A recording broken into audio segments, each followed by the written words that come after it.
গুম খুনে জড়িত কর্মকর্তাদের বিচারে সহায়তা ও হেফাজতে নেওয়ায় সেনাবাহিনীর উদ্যোগকে স্বাগত জানিয়েছেন জামাতে ইসলামীর আমির ডাক্তার শফিকুর রহমান।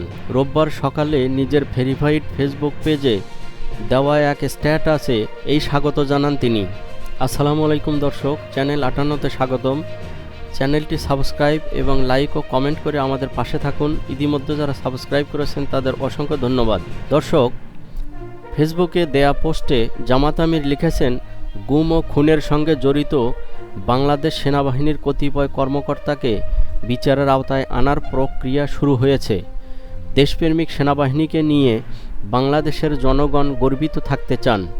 দুঃখজনক হলেও সত্য, এই বাহিনীর কতিপয় সদস্য দেশের বিদ্যমান আইন ও মানবাধিকারের প্রতি সম্মান প্রদর্শনে সম্পূর্ণভাবে ব্যর্থ হয়েছিলেন।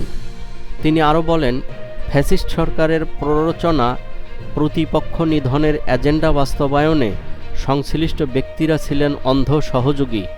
ফলে গুম এবং খুনের একটি ভীতিকর পরিবেশ দেশে সৃষ্টি হয়েছিল, যা একটি জাতির জন্য খুবই দুর্ভাগ্যের বিষয়। তবে সুনির্দিষ্ট কয়েকজন ব্যক্তির অপরাধের কারণে পুরো প্রতিষ্ঠানকে কলঙ্কিত হতে দেওয়া যায় না।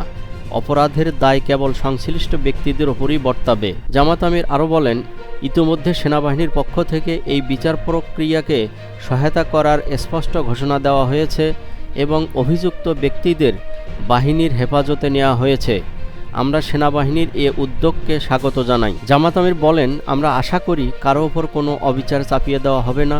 স্বচ্ছ বিচার প্রক্রিয়ার মাধ্যমে নির্দিষ্ট অপরাধীরা যথাযথ শাস্তির মুখোমুখি হবেন। এতে যেমন অতীতের দায় মুছে যাবে, তেমনি ভবিষ্যতে কেউ নিজের পেশা বা পরিচয়কে কাজে লাগিয়ে জনগণের জানমালের ক্ষতি সাধন থেকে বিরত থাকতে বাধ্য হবেন। পরিণতিতে দীর্ঘমেয়াদে উপকৃত হবে জাতি। আল্লাহ হাফেজ।